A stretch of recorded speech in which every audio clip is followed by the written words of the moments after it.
e paz do Senhor Jesus, que Deus possa abençoar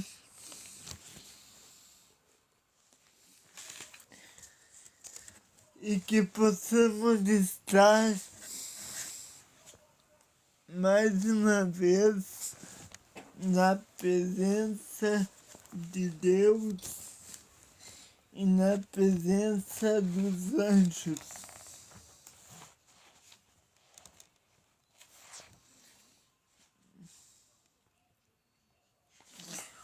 Hoje eu quero falar sobre um tema que nem todas as pessoas gostam de ouvir.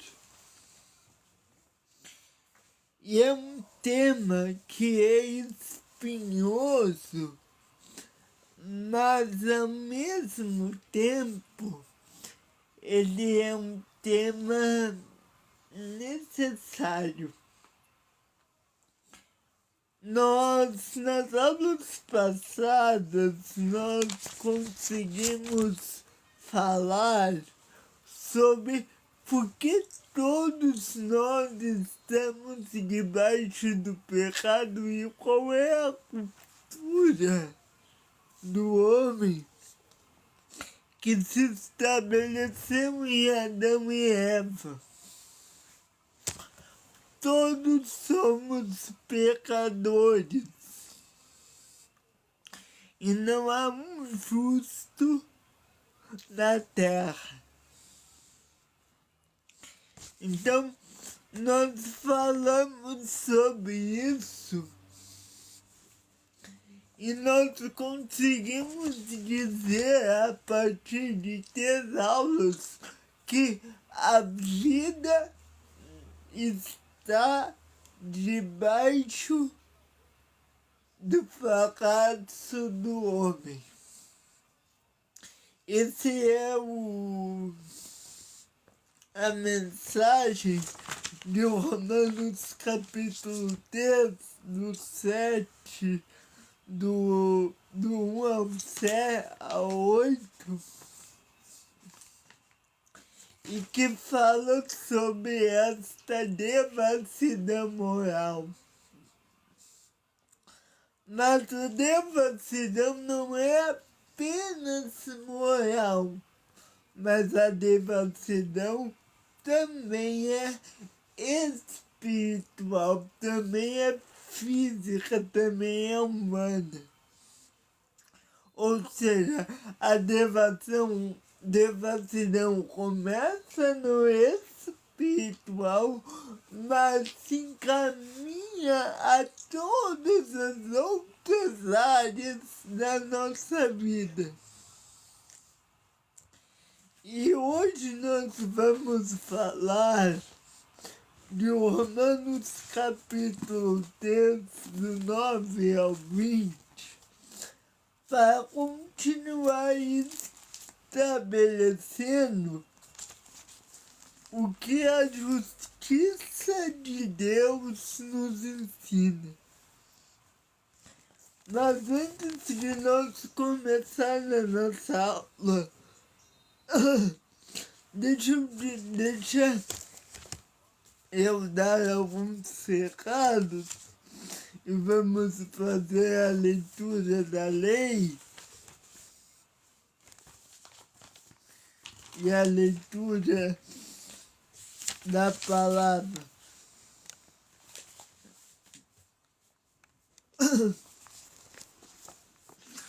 Vamos lá, em nome do Pai, do Filho e do Espírito Santo. Amém. Senhor, inspirar nossas ações e ajudar-nos a realizá-las, para que nós comece e nós termine tudo aquilo que fizermos por Cristo nosso Senhor. Em nome do Pai, do Filho e do Espírito Santo. Amém. Pai nosso para inspirar nossas ações. Em nome do Pai, do Filho e do Espírito Santo. Amém. Vamos a um Pai Nosso. Pai nosso que estás no céu, santificado seja o teu nome, venha o teu reino, seja feita a vossa vontade, assim na terra como no céu. O pão nosso de cada dia nos dai hoje, e perdoai nossas ofensas, assim como perdoamos a quem nos tem ofendido, e não nos deixeis cair em tentação, mas livrai-nos do mal. Amém. Que Deus nos abençoe. A lei do Senhor, ela diz: não terás outros deuses diante de mim, não farás para ti imagem de escultura, não tomarás o nome do Senhor teu Deus em vão. Lembra do dia do sábado para o santificar. Honrarás teu pai e tua mãe, não matarás, não adulterarás, não roubarás, não darás falso testemunho, não cobiçarás. Senhor, nos ajude, Senhor, a realizar essas ações e nos dê força e ânimo para tudo que devemos fazer, que para nós comecem, para que nós termine tudo aquilo que fizemos, porque isso nosso Senhor, perdão pelos nossos pecados, em nome do Pai, do Filho e do Espírito Santo. Amém. Bom, então, como eu disse, todos estamos debaixo do pecado. Mas como é isso? Como assim todos estamos debaixo do pecado? Romanos capítulo 3, ele começa com, ele é a conclusão do discurso de Paulo dos 3 primeiros capítulos. Na metade do capítulo 3, Paulo começa a falar acerca da justificação pela fé. Mas Paulo, ele quer falar para nós, o ponto de Paulo é estabelecer que todos somos pecadores. E aí, olha só o que Paulo ele nos ensina. Em Romanos capítulo 1, verso 18, eu já vou, na outra aula, eu já vou falar no capítulo 3, mas antes de falar do capítulo 3, eu tenho que falar do capítulo 1. Paulo aqui, ele envia esta carta aos romanos e ele quer falar acerca daquilo que ele ensina, ou melhor, daquilo que é o Evangelho que foi pregado por Abraão, Isaac, Jacó, Jesus. Este Evangelho que conta as boas novas do reino.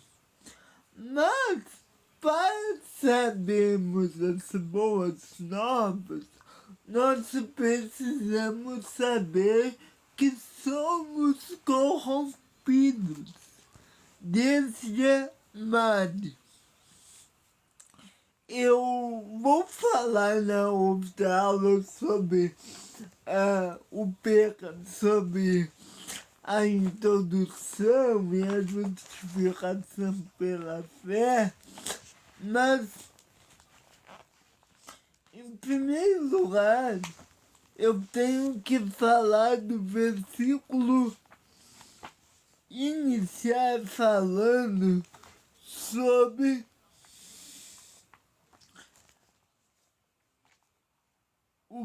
qual é o resultado da rebelião que nós tivemos na queda. Em Romanos, e hoje, nessa noite, vamos falar apenas de um versículo,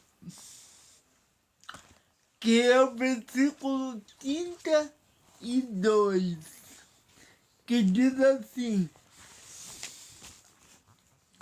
Romanos 1, 32, os quais, conhecendo o juízo de Deus, que são dignos de morte, os quais os que tais coisas praticam, não somente as fazem, mas também se agradam dos que as fazem.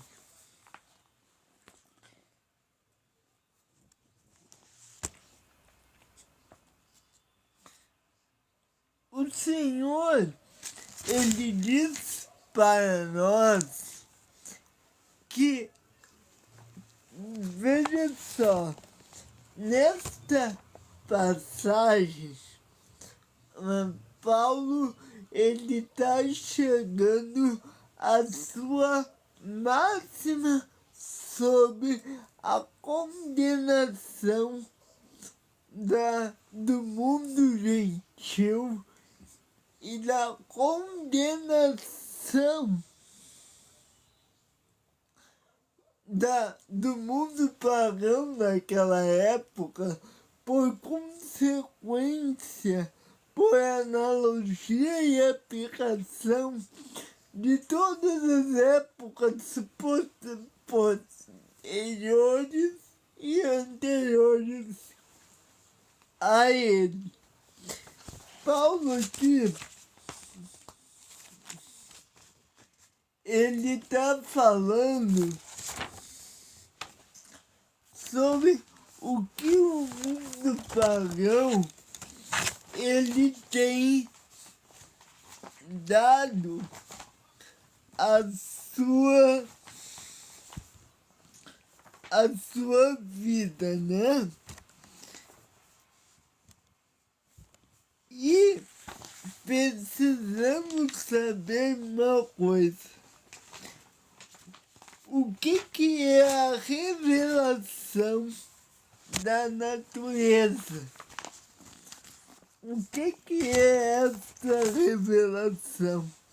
Então, Paulo escreveu esta carta enquanto estava no final da sua terceira viagem missionária, e ele ensinou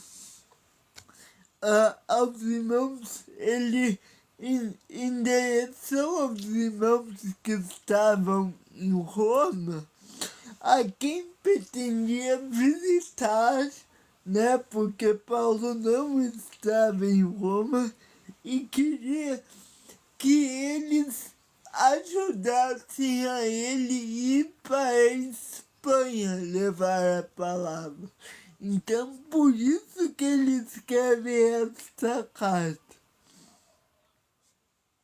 E aqui Paulo, no versículo 18, ele começa a falar sobre a depravação e a idolatria que tinha entre os gentios.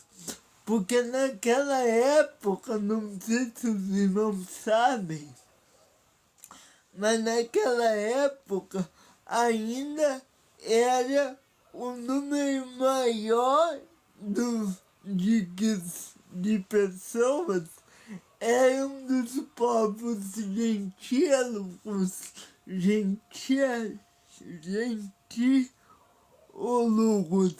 que está, não sei, tentei, tá?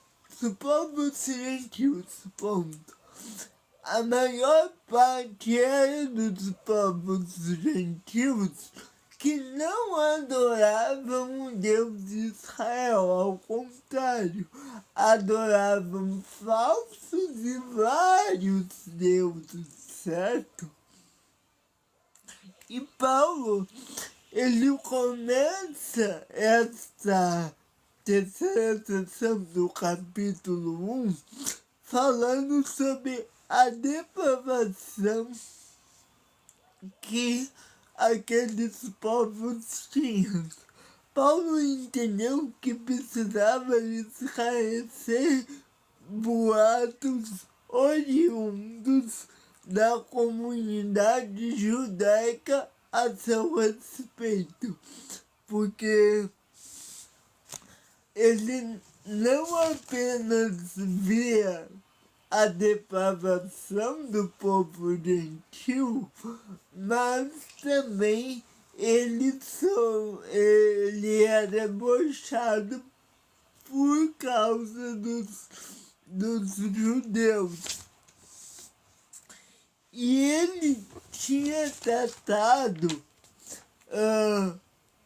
ele já tinha feito uma introdução e relembrou a judeu que é importante nós ver o que Paulo falou até aqui. Paulo, no capítulo 1, no verso 2 e 16 e 17 do capítulo 1, ele vai falar acerca da justificação pela fé. A gente vai voltar nisso ainda. E em seguida, ele vai falar, ele trata sobre o pecado da humanidade e a ira de Deus que recai sobre os incrédulos.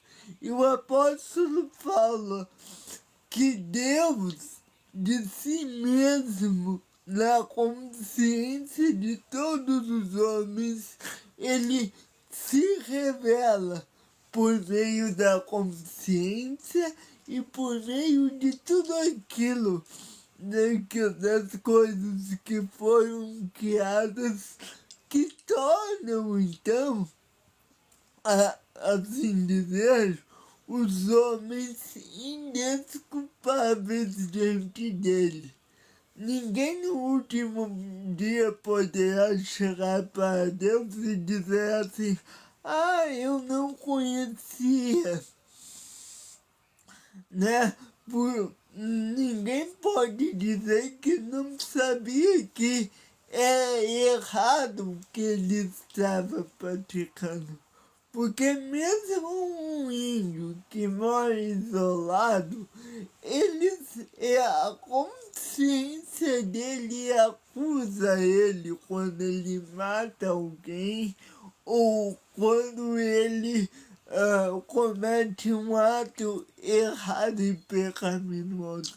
Então, Paulo tenta estabelecer que não tem um homem desculpável.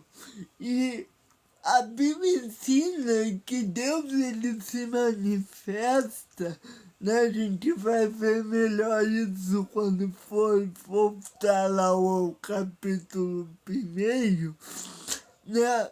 Mas Paulo, ele diz que Deus, ele se manifesta de duas maneiras aos homens. Primeiro, pela revelação natural, e segundo, pela revelação especial, que é como Deus, sendo um justo juiz, né? Ele manda o seu filho e permite que o seu filho pague pelos homens. E o Evangelho de Cristo, que é aceito pela fé, então é a maneira que Deus recebe, justifica e perdoa o pecador, é por meio de Jesus Cristo. E enquanto Deus revela o Evangelho ao mundo, ele ainda há uma outra forma de revelação que aconteceu desde a criação, ou seja, desde Adão e Eva, que é a revelação da ira de Deus. Ou seja, desde a criação, Deus ele sempre deixou bem claro que o homem ele não deveria cair em pecado. E o homem desobedeceu a lei de Deus deliberadamente e caiu nesse pecado. Né? E aí a gente pode entender que existia um propósito para isso, que Deus de alguma forma preordenou isto, mas isto não tira a responsabilidade do homem, ao contrário, isto dá ao homem mais responsabilidade, né? Então, essas duas revelações, a revelação natural e a revelação especial, acontece simultaneamente. A revelação natural é a revelação da ira, não a revelação especial. A revelação natural e a revelação da ira. Então agora eu vou mostrar para vocês o que é cada uma dessas duas revelações.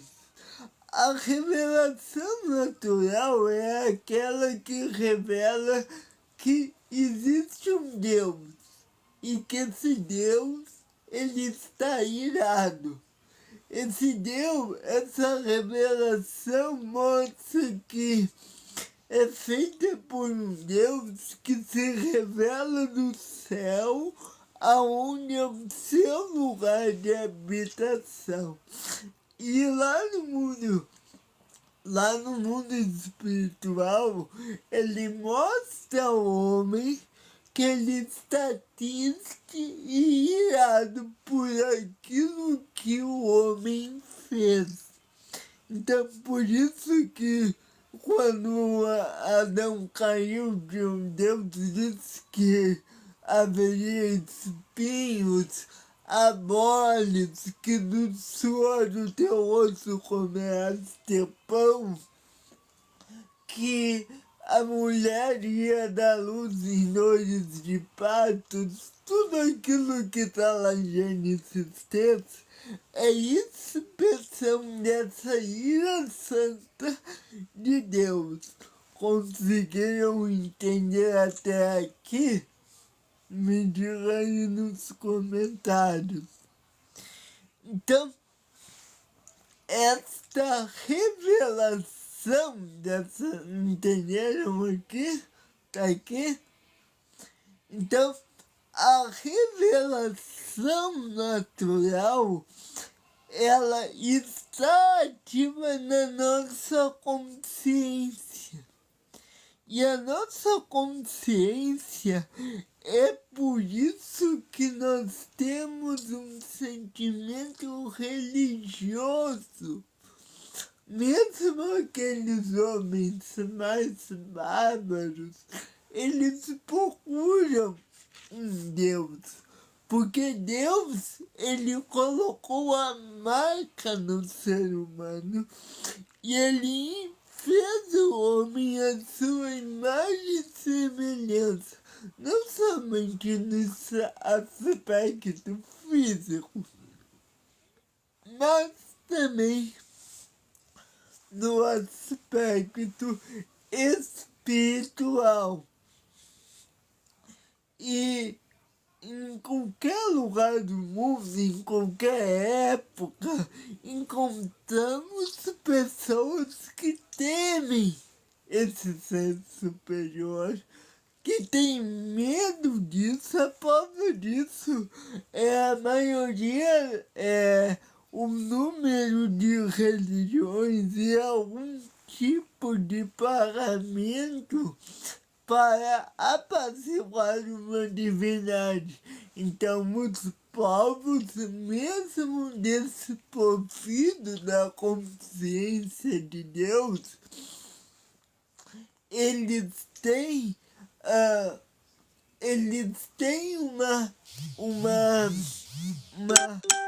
uma ideia que existe um Deus e que esse Deus está irado, né? E essa consciência que o homem tem da existência de algo superior, que muitos não sabem o que é, faz com que as pessoas vivam atemorizadas. Porque mesmo que elas não sabem o que é, elas sabem que elas estão em rebelião contra este Deus, ou contra esse ser superior. Então, o sentimento de culpa do homem é um sentimento universal, independente de religião, de raça, de cor, de credo. É um sentimento de culpa que a gente sabe que a gente fez algo errado e que mostra que os tipos que, por exemplo, sejam tribos indígenas que fazem sacrifícios brutais de animais e de crianças, mesmo eles estão buscando de uma forma errada, mas eles estão buscando apaziguar esse Deus que está irado. E o livro de Romanos, que é o livro que nós estamos lendo, diz que a ira de Deus desce do céu sobre toda a carne. E mesmo que o homem mais bruto sabe em seu íntimo que existe um Deus e que esse Deus está irado, porque ele sabe que ele fez algo errado. Ele pode não ter ideia por que é errado, ele pode não saber qual é as consequências disso, mas uma coisa ele sabe que ele fez errado e ele sabe que esse Deus está irado. E essa ira não pode ser comparada a uma raiva humana, mas que envolve sentimento de vingança ou cólera. Não, esta ira de Deus é o desprazer que ele sente diante da rebelião de suas criaturas. E ela demonstra, essa ira de Deus demonstra que ele tem um propósito de punir rigorosamente a desobediência e o pecado. É isso que é a ira santa de Deus. Trata-se de uma resolução inabalável de um ser divino disposto a eliminar o pecado e tratar com justiça aqueles que desafiam a sua autoridade. Então, o que em síntese é a ira de Deus?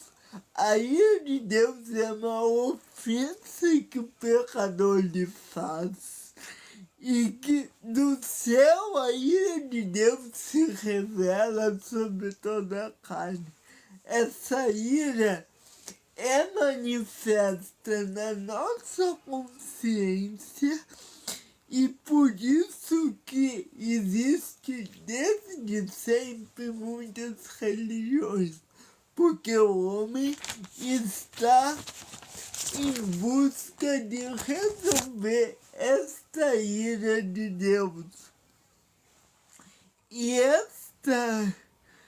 porque o homem sente tanta necessidade de se curvar diante de um ser superior e apaziguá-lo? Porque justamente aí que se revela a ira de Deus, que desce do céu aos homens, que se revela no coração que esse Deus existe, que esse Deus é santo e que esse Deus está irado. Isso nós chamamos da revelação natural de Deus. É o primeiro tipo de revelação. É a revelação que vem lá do âmago da alma, que mostra que Deus está irado e que um dia vai haver um acerto de contas por toda a desobediência e por toda a maldade humana. Mas Paulo, ele diz uma outra coisa. Acompanhe comigo no capítulo, no verso 18. Porque do céu se manifesta a ira de Deus sobre toda injustiça dos homens que detêm a verdade em injustiça. O que é? A Bíblia fala sobre uma punição para aqueles que são injustos. E o que seria isso? Bom, a primeira coisa é que Paulo chama esta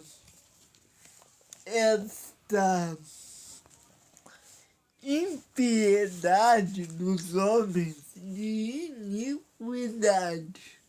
Veja que são duas palavras bem semelhantes: iniquidade e impiedade.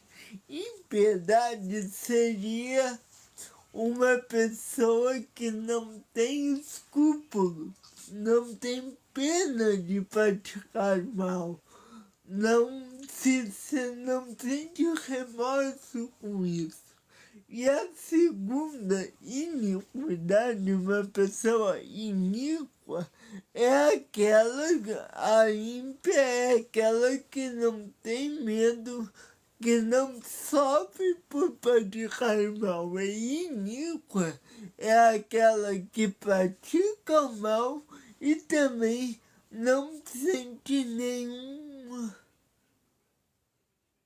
A ímpia é aquela que não sente nenhum remorso, e a iníqua é a que é mais a área do prazer, tá?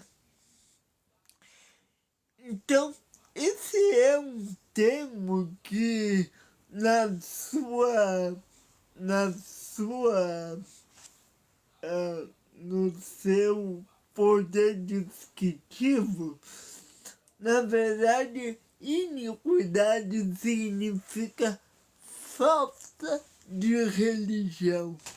Ou seja, viver como se um Deus não existisse. Isso seria iniquidade. Uma pessoa reconhece que Deus existe e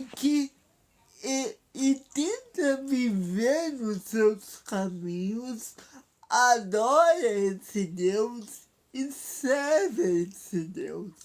Isso é uma pessoa fiel. Ao contrário de um impiedoso, aquele que não reconhece que Deus existe, que vive do seu jeito, que não está nem aí para nada e não leva esse Deus em consideração. A ira de Deus se levanta, portanto, contra a impiedade da humanidade que não reconhece Deus como Deus e não o trata como tal. É dizer assim, eu sei que existe um Deus, mas eu não quero nada com ele. Eu sei que existe um Deus, mas eu não quero que ele existisse e eu não quero nada com ele, sendo que a gente sabe que foi ele que nos deu a vida. Tanto a vida física quanto a vida espiritual foi ele que nos deu. Então, a impiedade ou iniquidade é uma rebelião deliberada contra Deus. Certo? Agora, o texto diz que essa ira, que não é apenas um Deus que está irado com a iniquidade, a impiedade. Não. O texto revela que Deus está revoltado com a injustiça dos homens. Outras versões traduzem esse termo por a ira de Deus se revela do céu contra a impiedade e a perversão dos homens que detêm a verdade pela injustiça. Veremos isso na versão área, né? Então, enquanto a impiedade revela um relacionamento com Deus, a perversão aborda o relacionamento entre homens, entre iguais. E a injustiça e a perversão nesse trecho de Romanos 1,18 quer dizer que perverter significa perverter o direito, a dignidade ou a injustiça, ou a justiça. Vou repetir. Injustiça ou perversão nesse texto de Romanos 1,18 quer dizer perverter o direito, a dignidade ou a injustiça ou a justiça. Então, é um tratamento imoral deliberado da vontade do homem em detrimento, em desobediência à vontade de Deus. Não é dizer assim, eu amo a Deus, mas eu não quero pecar. Não. Eu dizer assim, eu não reconheço a Deus, eu não amo a Deus e eu não quero nada com ele. Este é o apóstata. Mas vamos pensar em outra coisa. Existe um tratamento imoral que mesmo a igreja, ou seja, mesmo os fiéis em Cristo, eles possuem. Porque, afinal, a igreja também está corrompida. Ela nasceu de novo, mas enquanto ela está nesse mundo, ela ainda tem a mancha do pecado. Então vamos pensar num crente, tá? Ele ama Deus, mas ele ainda comete delitos e pecados que ele sabe que é totalmente fora dos parâmetros pré-estabelecidos por Deus. Isto é a rebelião.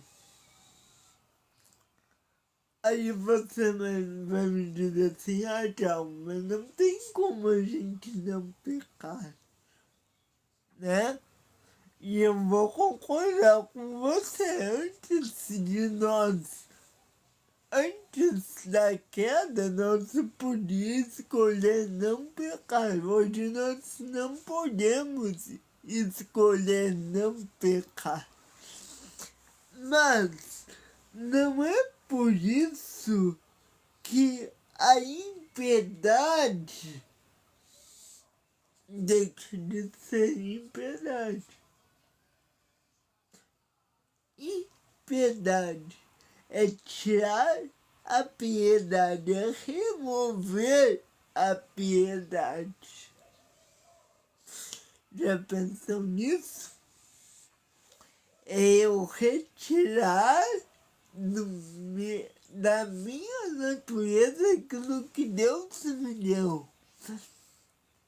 É como se eu retirasse de mim uma parte central de quem é Deus. Deus é puro, Deus é amor, Deus é perdão e eu sou impiedoso. Agora, aquelas pessoas que essa ira não é apenas com a impiedade em relação a si mesmo, mas também é o fato de que as pessoas que maltratam, que se odeiam, que se enganam, que se desfraudam, que se oprimem, né? Oprimem umas aos outros. Como chegou nesse grau de perversão e impiedade? Como Paulo diz, né, que impedem a verdade pela justiça. Ou seja, o pecado, ele tenta remover a verdade do coração do homem. E o que é verdade? A verdade não é algo secular ou algo que cada um tem a sua, não. A verdade é algo objetivo. A verdade é uma pessoa. A verdade é Jesus Cristo. Ou seja, quando eu sou ímpio, eu estou indo contra ao que é verdadeiro, ao que é Deus. E há um Deus que é santo e que por isso devemos prestá-lo todo o respeito, toda a adoração e ação de graças, mesmo daqueles que nunca ouviram o Evangelho ou a lei de Moisés, mesmo aqueles, desculpa, a verdade de Deus se manifestou na consciência e por meio da natureza, ou seja, como eu já disse, não é porque uma pessoa não recebeu o Evangelho ou a lei de Moisés que ela vai dizer assim, ah não, eu não sabia, então eu sou inculpável. Não, porque nós temos uma revelação de Deus na natureza. Deus se revela nos céus e mostra que Ele está irado e que esse Deus exige uma reatitude, ou seja, uma mudança de rota, né? Uma metanoia. Ele exige uma mudança de vida.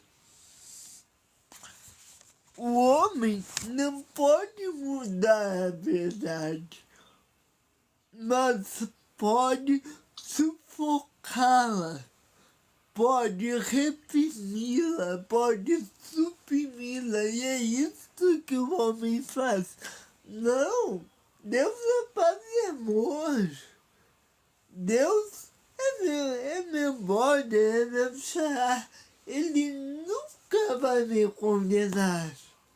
Não, João falou que Deus é amor, então Deus, eu posso cometer o que for, Deus ele nunca vai me condenar.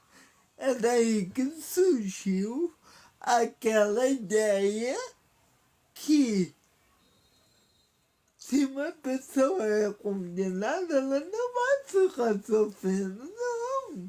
Ela simplesmente vai desaparecer. Ou seja, eu cometo delitos, às vezes até graves, e eu acho que Deus vai deixar por isso mesmo. Deixa eu dar um recado para você. Deus, desculpa, mas eu tenho que falar.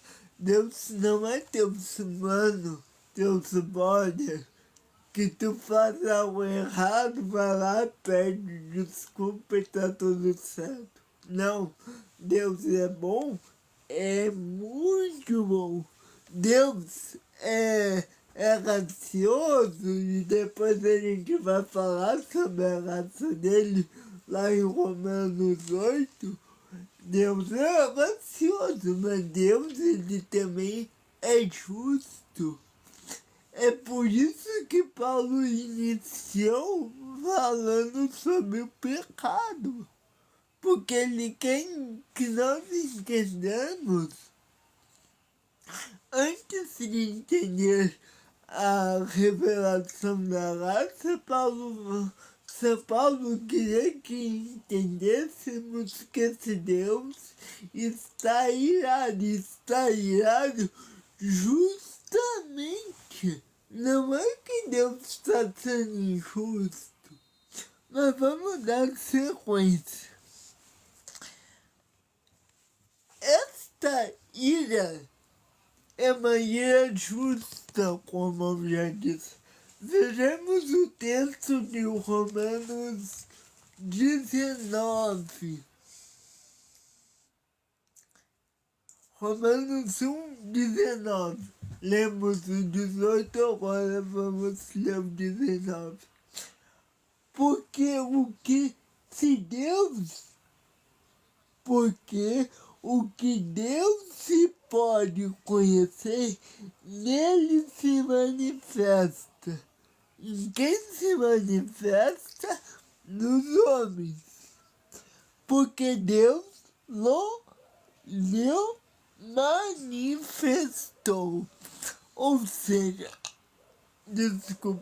a ira de Deus é manifesta nos homens.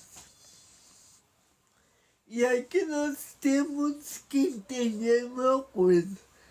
Deus é infinito e nunca poderemos conhecer completamente, né? Tem um salmo que diz: quem conheceu, pois, a mente do Senhor?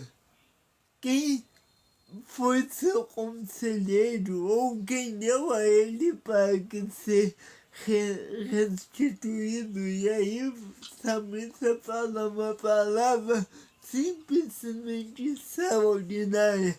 Ele disse: porque dele, para ele e por ele são todas as coisas. Ou seja, ninguém pode ensinar a Deus a ser Deus.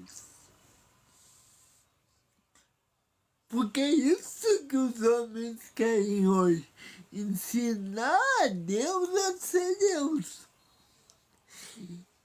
E os atributos de Deus, como a santidade, poder, a presença, a onisciência, a justiça e a misericórdia, em cada um desses atributos, Deus é infinito e jamais poderemos conhecê-lo completamente. Porque por causa da nossa natureza pecadora e limitada, nós jamais o conheceremos. E apesar disso, Deus ele revela algumas coisas que se revelam entre nós, como disse Paulo aí, que Deus se revelou em nós, né? Que Deus se revelou entre eles, ou seja, entre os homens.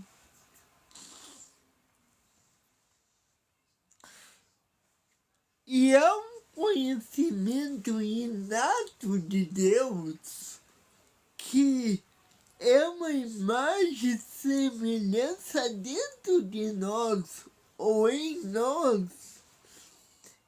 E é por isso que nós somos religiosos, porque nós temos uma natureza divina. E essa natureza, ela quer mostrar para nós que nós precisamos preencher um vazio da nossa alma. É por isso que nós queremos tantas divindades.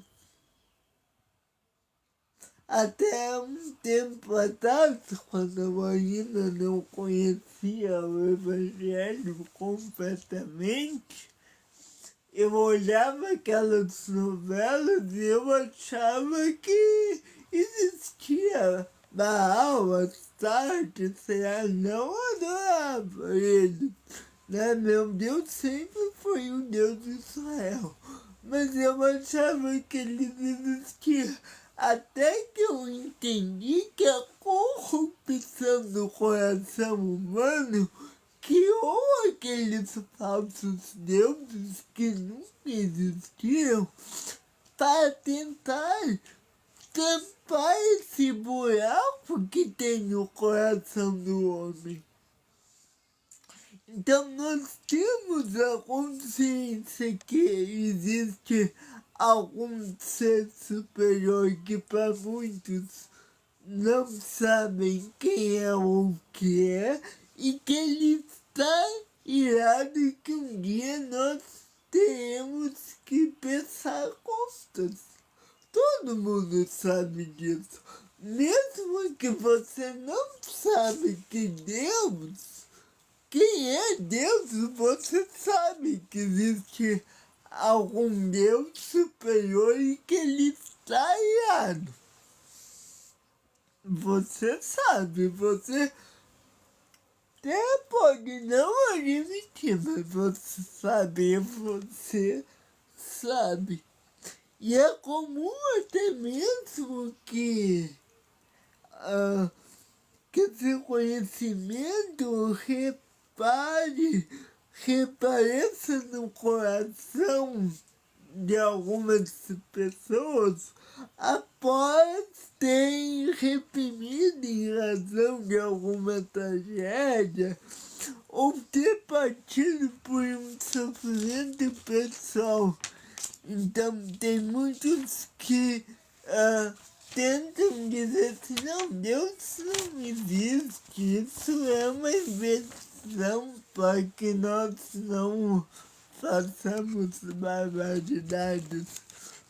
Só que existe uma ira santa de Deus que é revelada.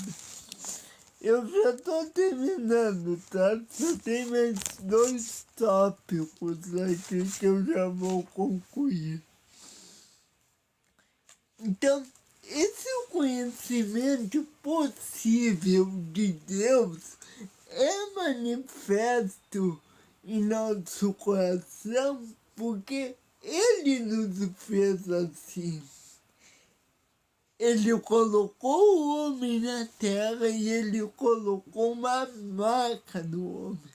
Ele imprimiu a sua imagem no coração do homem. E de outra maneira,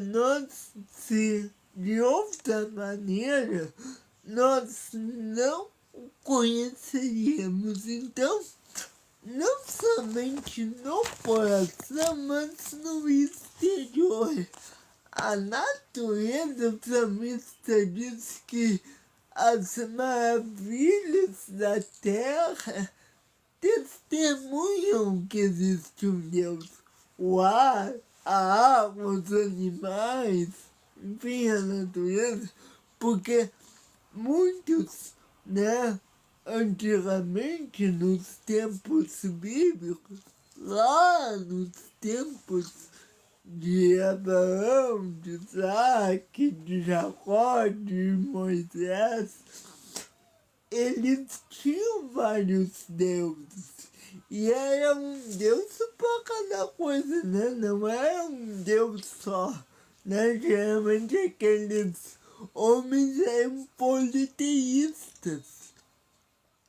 E eles tinham uma gama de deuses na tentativa de ter de serem redimidos, né?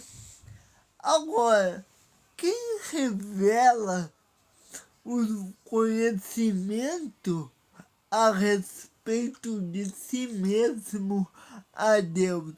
De quem é a iniciativa? É nossa? Quem se revelou? Quem foi que desceu do céu e se revelou aos homens? Ou alguém subiu até os céus para conhecer a Deus?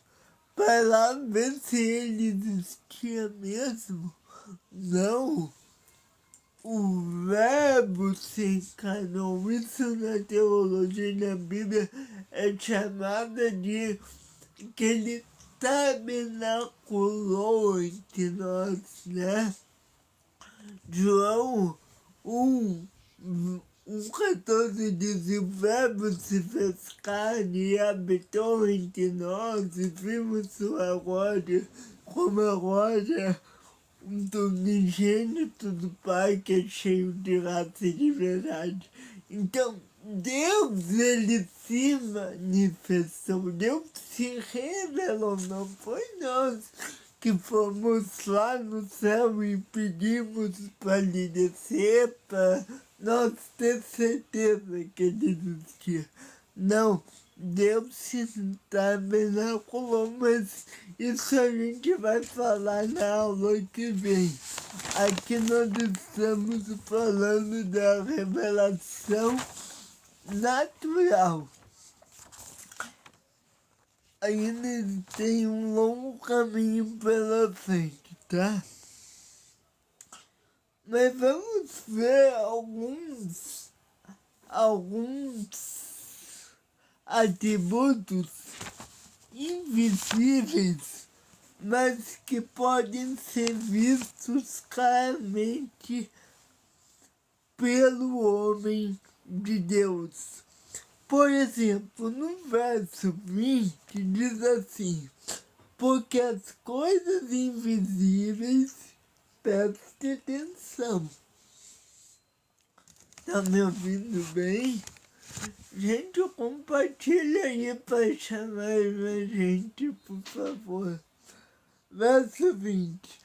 Porque as coisas invisíveis, desde a criação do mundo, tanto seu eterno poder como a sua divindade, se entendem claramente e se veem pelas coisas que estão criadas, para que eles fiquem inexcusáveis.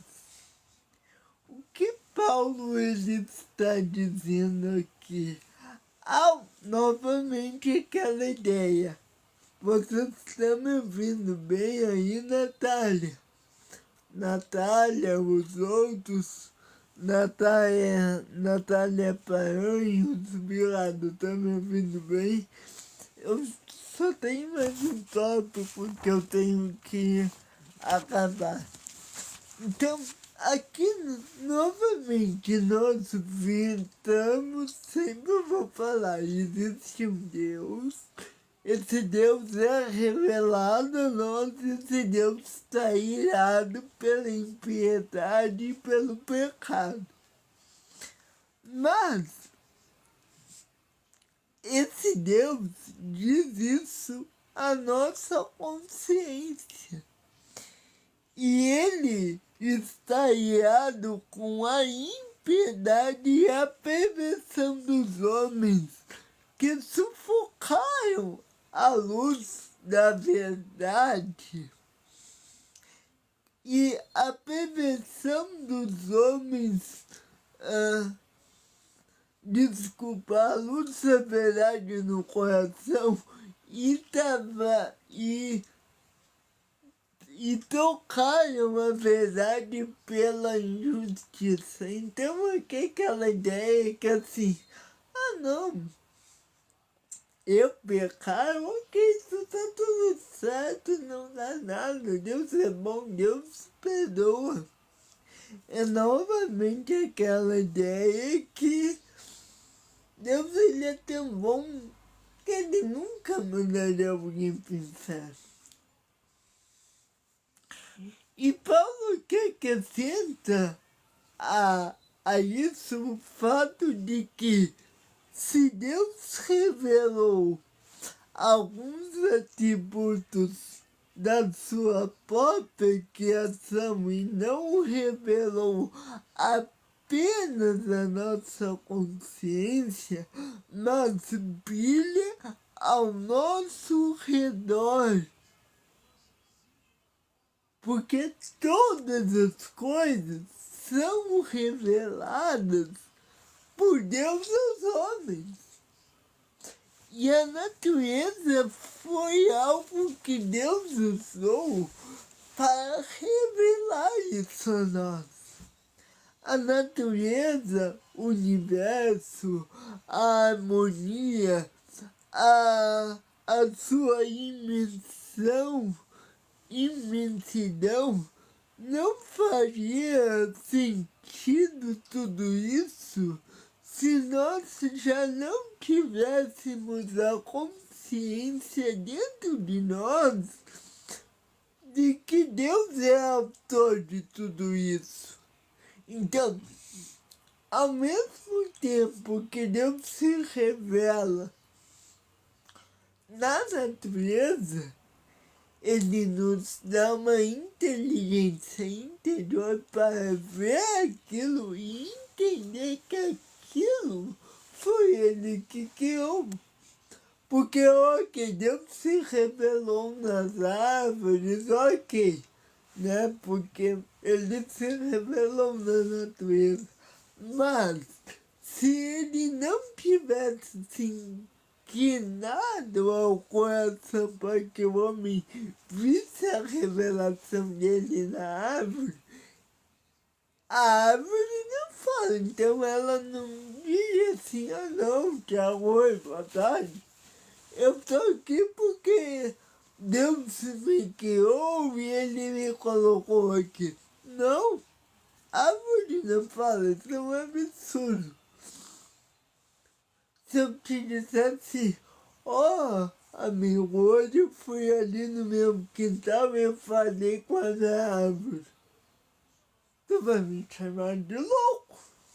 Mas o que eu quero dizer? Que mesmo nos aspectos, por exemplo, uma árvore dá um fruto, a gente vai pensar assim, bom, se a árvore deu um fruto, é porque existe uma inteligência que está guiando a árvore. E essa inteligência é Deus, porque ela por si só não daria aquele fruto. Ela não é um ser pensante, ela não é um ser que toma decisões. Então, por meio dos elementos naturais, eu posso ver a mão de Deus também. E existe uma harmonia de que Deus é uma harmonia entre a consciência que temos de Deus e a criação. Então, como eu disse, esta consciência que Deus me deu me ajuda a compreender que aquilo que está na natureza testemunha do seu poder e da sua existência. Existência no sentido de ser real, não existência no sentido de ser criado, ok? Porque Deus ele não foi criado. Existem algumas religiões que dizem que Deus ele foi criado, né? Mas não é isso que o texto bíblico diz. Então, só para te entender, eu quis dizer no sentido de Deus se revelar. Então, ou melhor, de Deus, de Deus ser, não de Deus existir, ok? Então, a questão, portanto, ela confirma aquilo na minha consciência que eu já sabia. E o que é que eu já sabia que a natureza revela? O que era? Vamos ver se vocês estão situados aqui. O que eu já sabia que quando eu olho para a natureza, eu tenho mais uma prova. que é? Lia, alemão,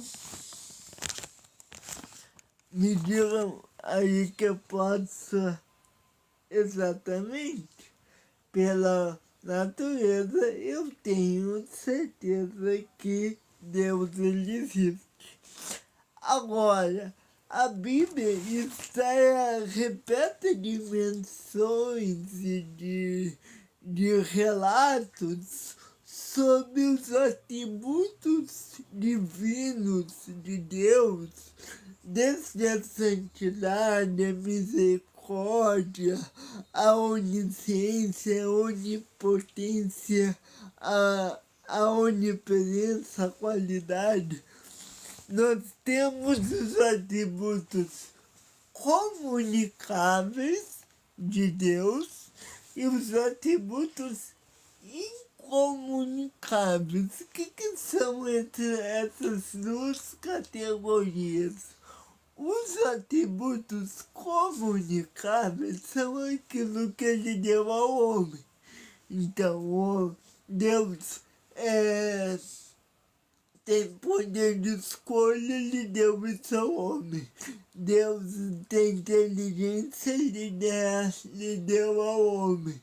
Deus, ele é amor, ele deu isso ao homem. Enfim, o que Deus ele deu ao homem, isso são os atributos comunicáveis. Os atributos que ele não deu ao homem, que só ele tem, são os atributos incomunicáveis, que vou dar tese aqui. Onisciência, onipresença e onipotência.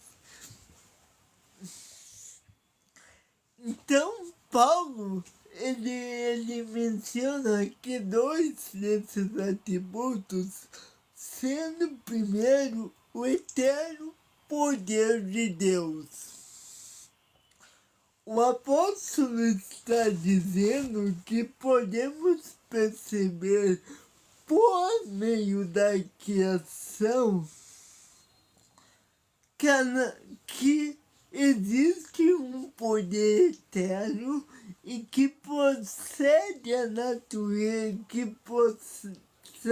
natureza, e que deu a origem à natureza. Ou seja, é impossível dizer que a partir da revelação da natureza, ou seja, da revelação natural, existem coisas complexas, particularidades subatômicas, universo em expansão, etc. Nós não podemos dizer que tudo isso surgiu do nada, porque isso seria ir contra o que as escrituras dizem. Para você, por exemplo, defender que o homem veio do macaco, por exemplo, você tem que negar pelo menos Gênesis 1 a 3. Pelo menos. Então, Paulo ele fala que o poder eterno de Deus é aquilo que faz de Deus, não só isso, mas o poder eterno de Deus é um dos atributos que faz Deus um ser único. O seu poder é eterno e absoluto sobre toda a terra e sobre tudo que existe. O segundo atributo invisível ou incomunicável de Deus é que Paulo menciona nessa passagem, que é sua própria divindade, né? Nós não acreditamos. Isso aqui é algo difícil de dizer, tá? embora parece que Santos é algo simples, porque é uma matéria básica de fé, é difícil dizer isso à luz, né, da ciência. Mas nós cristãos, e para você que é cristão, nós não acreditamos num Deus que foi criado. Nós acreditamos num Deus que foi, que é, simplesmente ele é. O ar, ele é. Tu não sabe de onde o ar vem, nem para onde o ar vai. Ele simplesmente é. E assim que é Deus, então, o segundo atributo incomunicável de Deus é que ele não foi criado. Ele é em sua divindade. Então, por isso, agora eu não me lembro quem foi que disse, mas creio que foi um dos reformadores perdão, que Deus é um ser totalmente outro. O que isso quer dizer? Isso quer dizer que Deus, não existe nada similar a Deus. Portanto, ele não é um ser limitado como nós. Ele não é um ser finito. Ele não tem começo, não tem meio e nunca terá fim. Ele é um Deus eterno, é um Deus imutável e é um Deus que não faz parte da sua criação. É que nem dizer, é que nem aquela pergunta que dizem, né? Ah, mas Deus, ele pode criar uma pedra tão grande que ele mesmo não possa carregar? Acredito que não, porque Deus, ele é maior que tudo, ele é maior que todos, ele é todo poder. Então foi essa concepção que, aliás, deu a origem da ciência moderna. Você já se perguntou por que a ciência moderna, ela nunca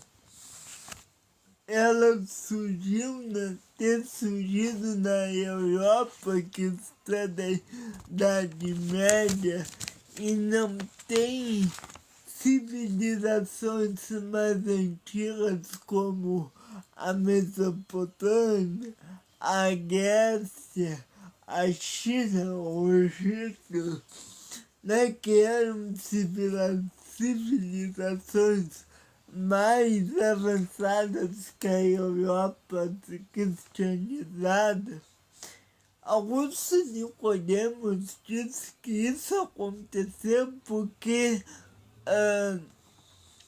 acreditavam que o mundo acreditavam que era Deus e que o mundo era Deus e que Deus era o mundo. Então, por esse motivo, as pessoas passaram a dizer que tudo que existe nessas culturas, a adoração da vaca, a adoração às plantas, aos animais, aos crocodilos, enfim, eles acreditavam que aquelas coisas tinham ou eram em si mesmo Deus. É daí que surge a ideia que se eu adorar um bezerro, eu estarei entrando em contato com o divino. Porque afinal, Deus é tudo e tudo é Deus. Só que foi por essa causa do panteísmo que as culturas desenvolveram a ciência em toda a Europa. Porque as pessoas não tinham coragem de investigar os fenômenos naturais, físicos e químicos quando havia um trovão, um relâmpago, uma, um choque, um abalo sísmico, porque eles acreditavam que se eles fossem entender a causa disso, eles iriam contra Deus. Então, aí nós temos dois cenários. Nós temos a revelação disso, que é a ideia desse panteísmo, que tudo é Deus e Deus é tudo. E nós temos um segundo cenário, que é o cenário do cristianismo.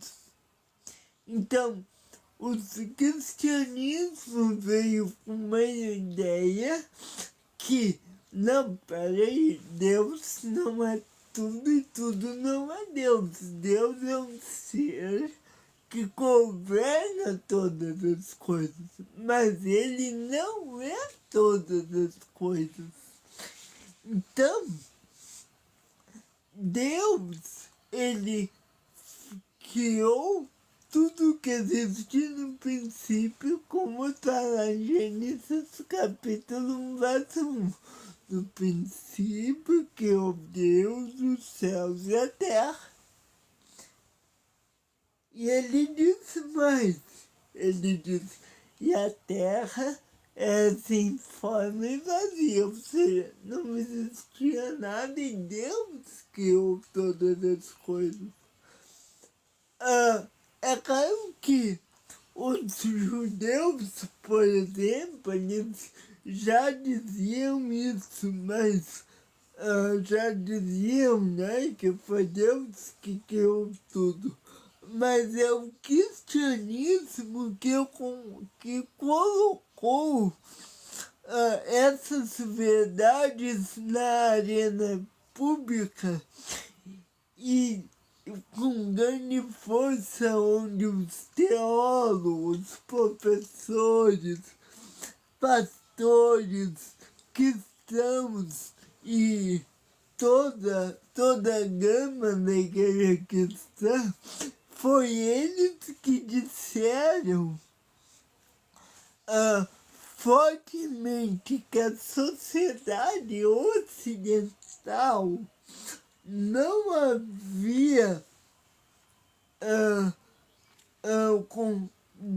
que disse que esta ideia da sociedade da cosmovisão ocidental foi os cristãos que colocaram abaixo essa ideia que Deus criou tudo, que tudo é Deus e Deus é tudo.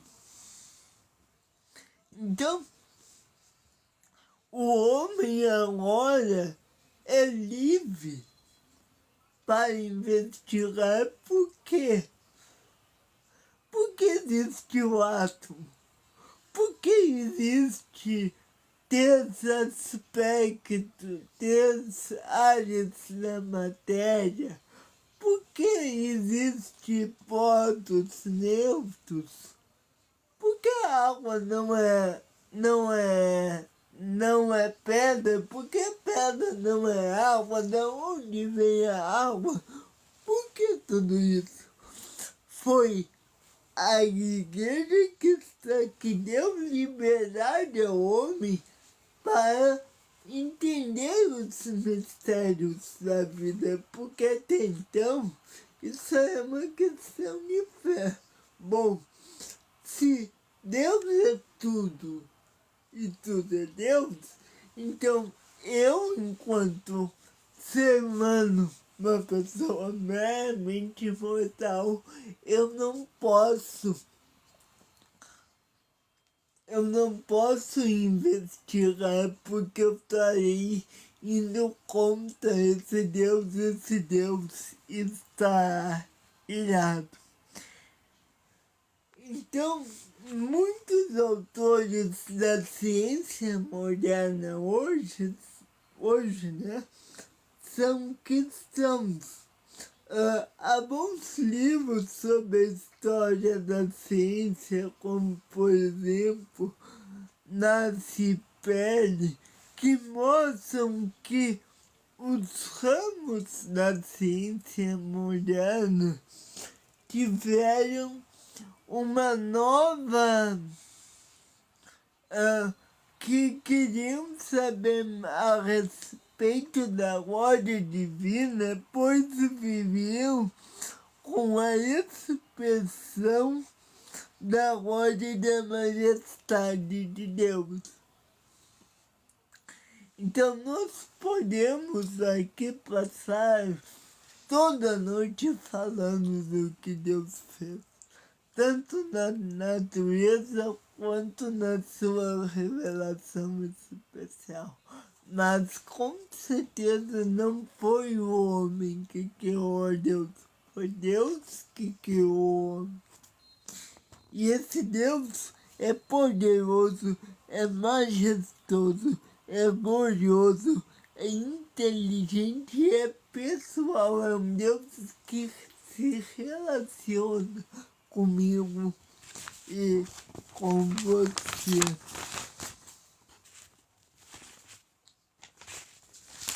A revelação da natureza,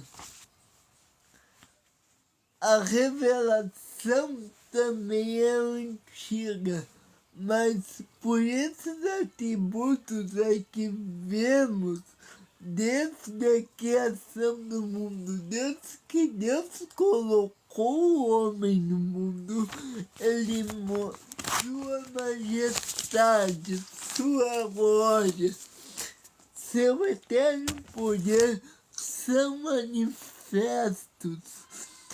E então as coisas que são criadas são gravadas nele.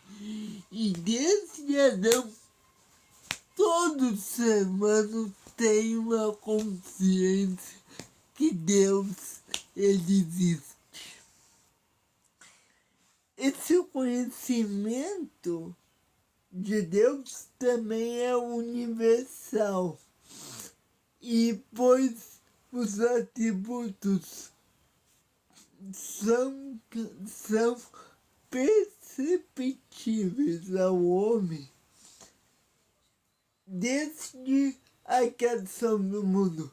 Mesmo os atributos incomunicáveis de Deus são possíveis de serem estudados, mesmo que a gente não compreenda como é, mas nós podemos sabê-los.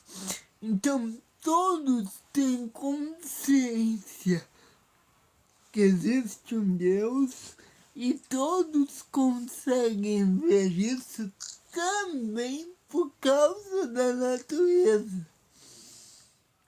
E esse conhecimento, ele não é particular, esotérico ou secreto, não.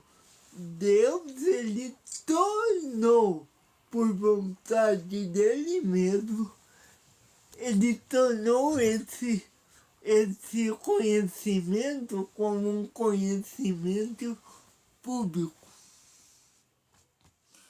E aqui eu quero falar da terceira parte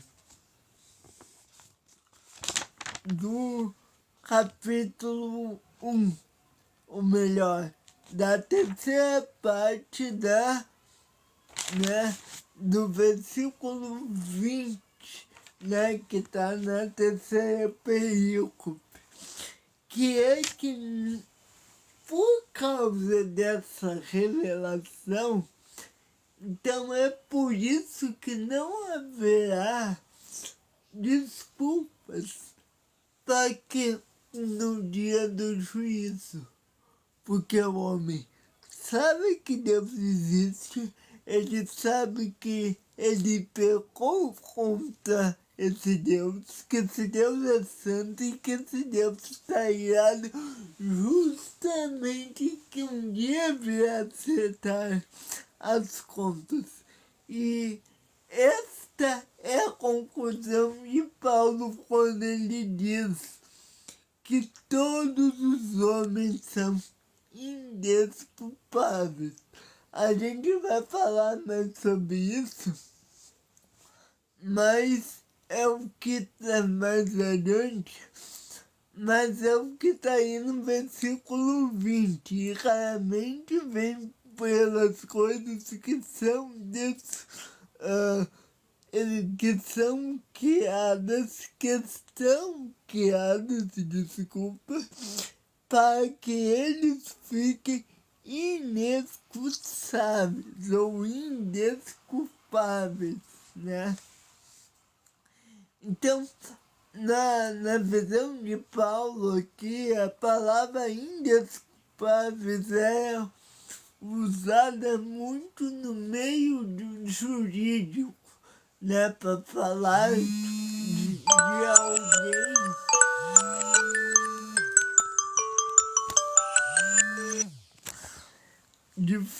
de alguém que cometia um crime. Tem a mesma origem na palavra apologia.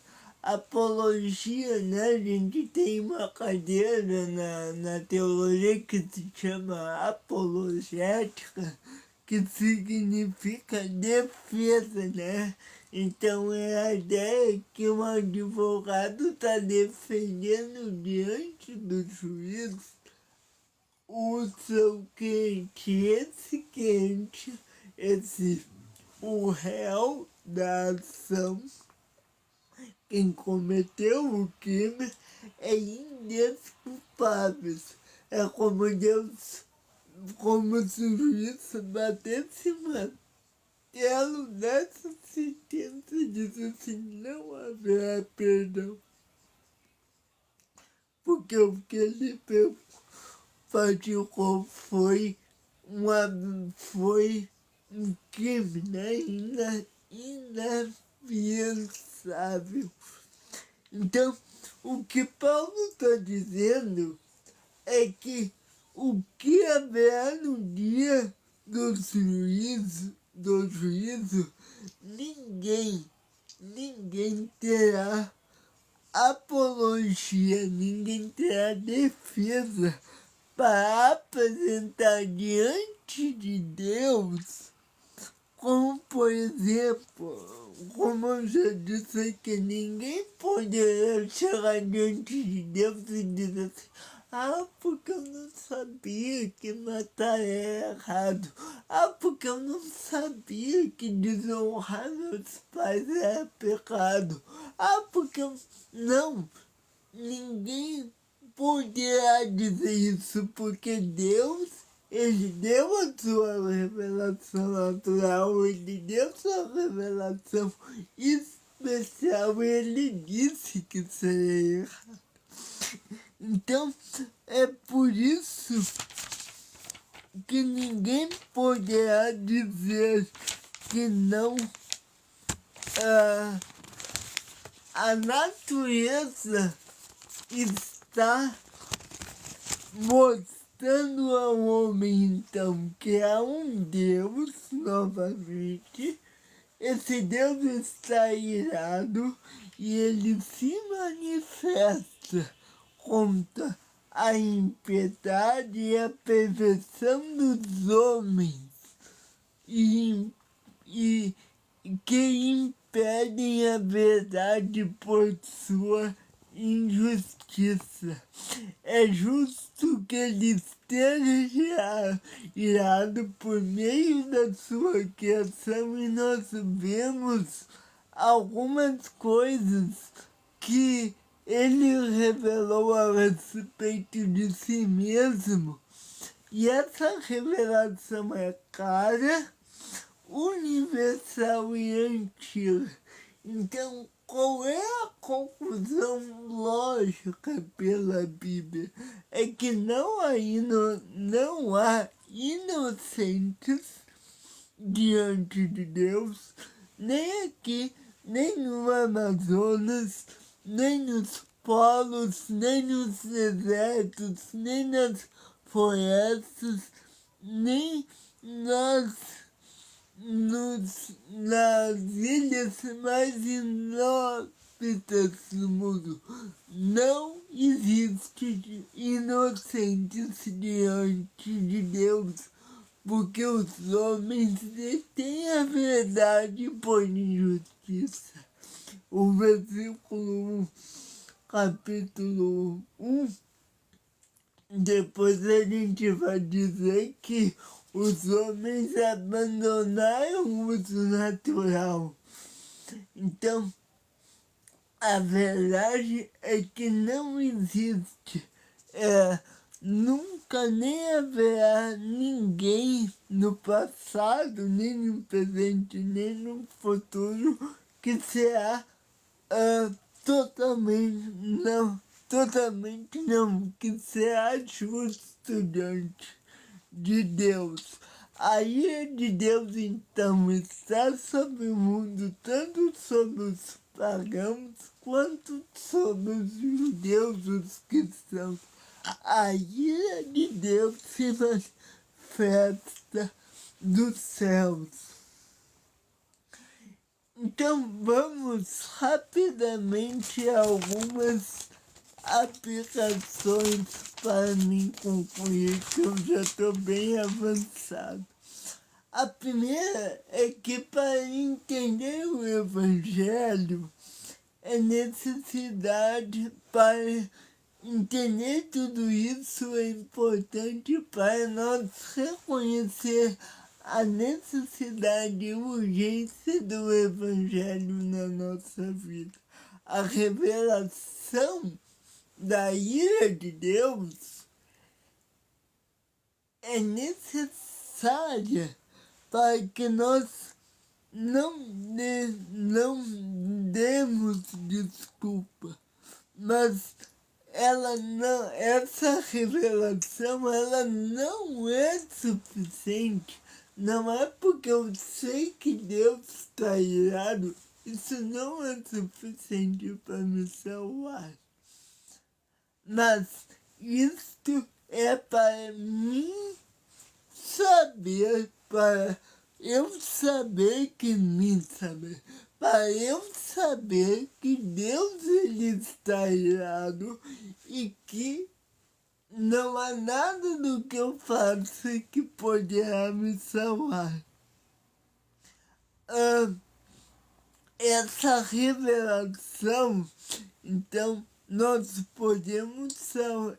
Então, para isso, é necessário que haja outra revelação, que é a revelação que chamamos de especial, que é a revelação de Jesus Cristo e o seu Evangelho. Então, a revelação especial nós vamos na sequência falar mais sobre ela. Então, para nós compreendermos é necessário o Evangelho. Primeiro é necessário que entendamos a perdição do homem. Assim, a primeira meditação a partir do texto é que devemos ouvir o Evangelho enquanto milhões e milhões nunca tiveram acesso a ele, mesmo estando condenados em justiça pela rebelião diante da revelação de Deus.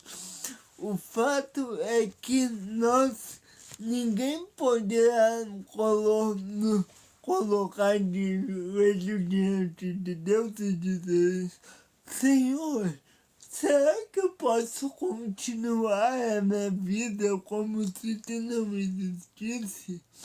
Por que continuo a te desafiar e ser indiferente contigo? Isso não te salvará. O teu arrependimento não te salvará. O arrependimento é importante, sim, mas ele não te salvará.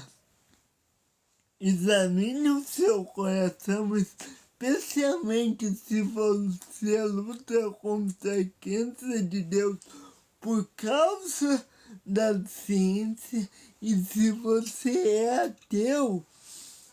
O ateu não é uma consequência lógica da ciência. A ciência não torna alguém ateu. O ateísmo é a negação de Deus deliberada e mostra que resulta da suspensão de Deus no coração do homem. O problema não é intelectual. O problema do homem não é intelectual. O problema do homem é moral, é espiritual. Então, conforte o seu coração diante de Deus, que você não é resultado de alguma amargura, raiva, sentimento de injustiça ou tentativa para justificar um comportamento seu. Não. No último caso, talvez você não quer que Deus exista. Porque se ele existir, então você precisará mudar a sua vida. Então, outra coisa é que a razão para que insistimos de pregar o Evangelho é esta. Porque os povos precisam receber a revelação especial de Deus.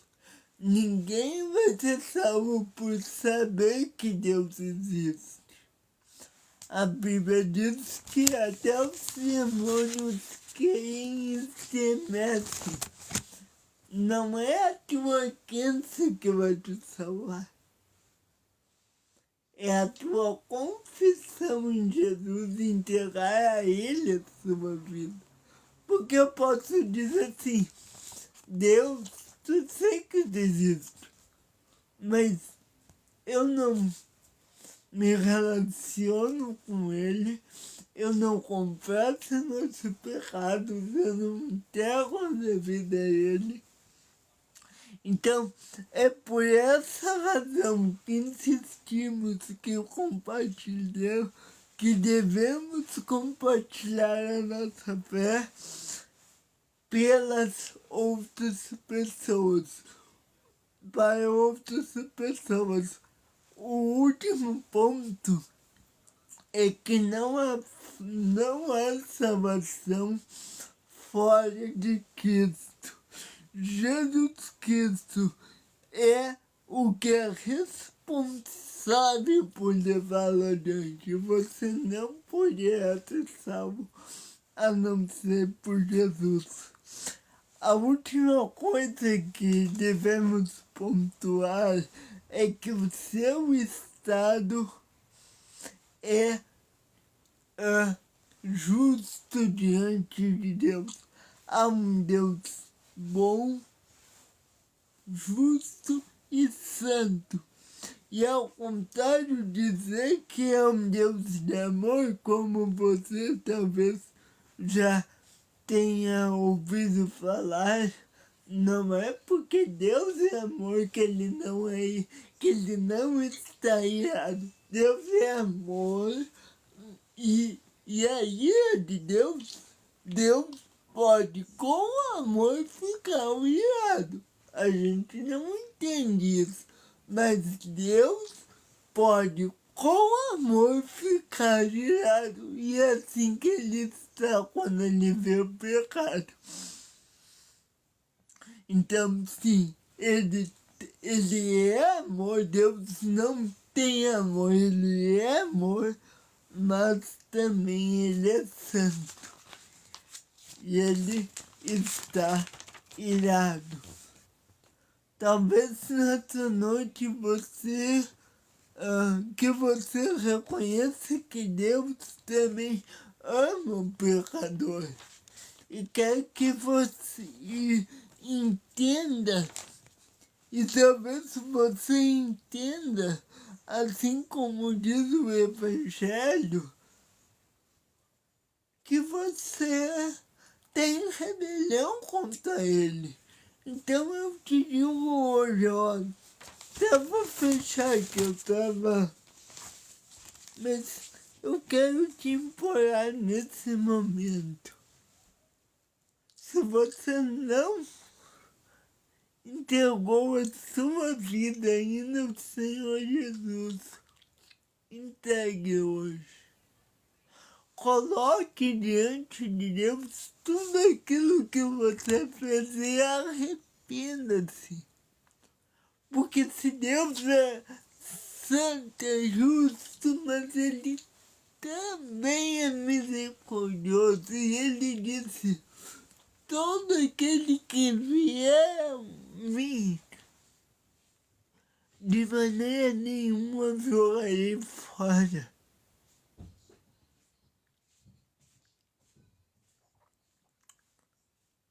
Que você possa reconhecer Jesus na tua vida. Porque se Deus sim, Ele está irado. Deus, Ele não compactuará com o teu pecado. Mas se você se arrepender hoje, entregar a sua vida a Ele te aceitará. Mas não pode ser porque você está com medo do inferno. Não. Aceite Ele na sua vida hoje. Se você ainda não se entregou a Jesus, ponha a mão do seu coração e ore comigo assim, Senhor, diga seu nome e diga assim, hoje eu confesso que eu sou pecador. Me livre, Senhor, me perdoe. Senhor, eu estou em rebelião contra Ti. Sei que você está irado, mas me perdoe. Eu digo isso, eu aceito Jesus como meu único e suficiente Salvador. Amém.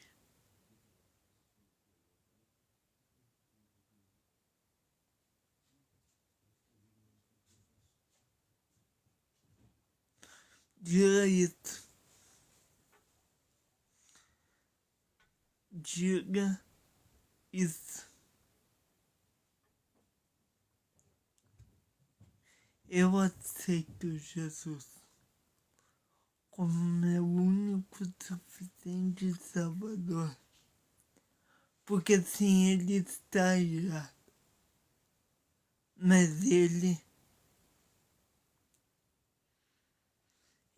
te salvará. venha ao nós que conserte diante de Deus. E assim eu termino a minha palavra de hoje. Que Deus abençoe sua vida. Abençoe a sua casa. Shalom. Fique na paz de Deus.